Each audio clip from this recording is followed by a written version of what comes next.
Oke, dari kita mau ngomongin soal game Upin Ipin Universe lagi. Kemarin kan gue udah sempat ngomongin ya soal kenapa ini game tuh parah banget di mata orang-orang, terus drama-drama yang kejadian. Nah, sekarang dramanya nambah lagi. Kalau kemarin tuh gara-gara urusannya gamenya mahal, gak ada alur, terus banyak bug, terus reviewnya goblok-goblok. Sama yang terakhir yang gue bilang rada aneh tuh kalau mereka bukan benerin gamenya ya, tapi malah milih ribut sama orang anjing di komenan-komenan di medsos.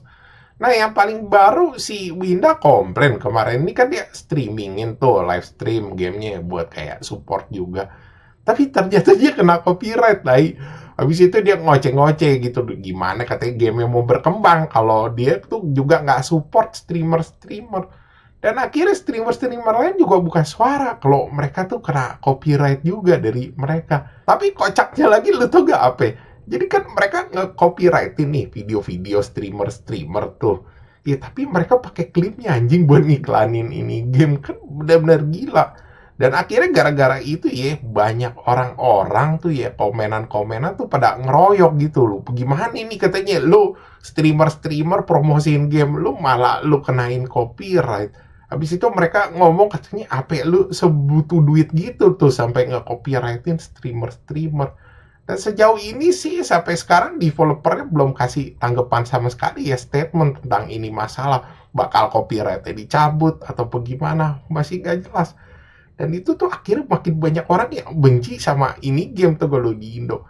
Nah, gue penasaran karena kan nggak banyak ya streamer-streamer tuh yang ya kayak nge-review lah yang dari Malaysia sendiri. Dan gue juga pengen tahu tentang orang Malaysia itu gimana tentang ini game.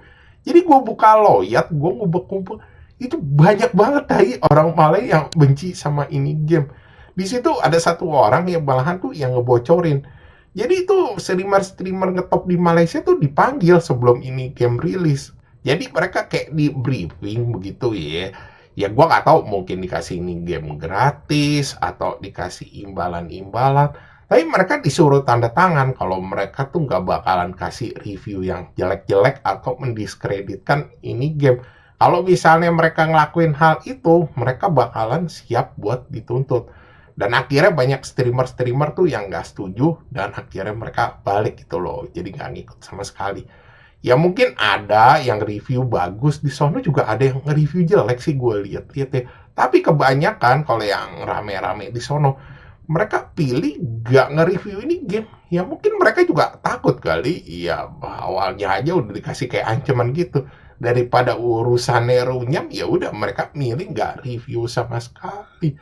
Terus gue juga ada baca ya, dia juga kasih tahu kalau kenapa itu orang-orang ya yang misalnya bermasalah gaji sama si developer ini tuh gak ada yang nuntut. Ya karena mereka juga ngeri gitu loh dituntut sama ini developer. Kayaknya developer nih doyan main tuntut-tuntutan dah di sana. Terus ada juga yang kasih tahu budgetnya ini game. Lo tau gak budget ini game berapa? Ternyata 15 juta ringgit. Dan lo kalau kaliin ya sama hampir 4.000 tuh berapa tuh? 15 juta 4.000. 60 M ya berarti ya. Ya maksud gue 60 M gak sebanding anjing buat harga segitu. Nih gue kasih gambaran kasarnya aja ya. Jadi game-game yang harganya sekitaran segitu misalnya Elden Ring lah, Final Fantasy, Assassin's Creed, The Witcher, itu tuh minimal budgetnya 200 juta US dollar. Lu tahu berapa tuh kalau 200 juta US dollar? 100 juta US dollar itu 1,5 T. Berarti 3 T. Lu bayangin aja dari anggaran 3 T sama 60 M itu harganya sama. Itu udah gak make sense sih kalau buat gua ya. Gua sih ada solusi sebenarnya buat developer. Ini kan maksudnya udah acak adut begini nih. Dan sekarang juga udah banyak timnya. Ya lo mendingan riding the wave aja gitu. Lo turunin gamenya gitu loh. Ya mungkin kalau 50.000, 100.000 tuh ya masih worth it lah buat orang-orang yang main buat iseng-iseng, ngelucu-ngelucu, buat ngejadiin meme. Jangan salah loh, dengan adanya banyak meme-meme sekarang gitu, orang pakai buat banyolan-banyolan nih. Itu jangan-jangan bisa banyak yang main loh. Ya maksudnya kenapa mesti ngotot kayak begini gitu loh. Sama satu lagi, ada sesuatu sih yang bikin gue curiga. Kemarin kan kayak ada oknum-oknum di Malai itu yang nuduh orang Indonesia nih yang bikin gatot ini game gitu. Kayak ngasih review-review yang jelek-jelek, yang ngebanyol-ngebanyol.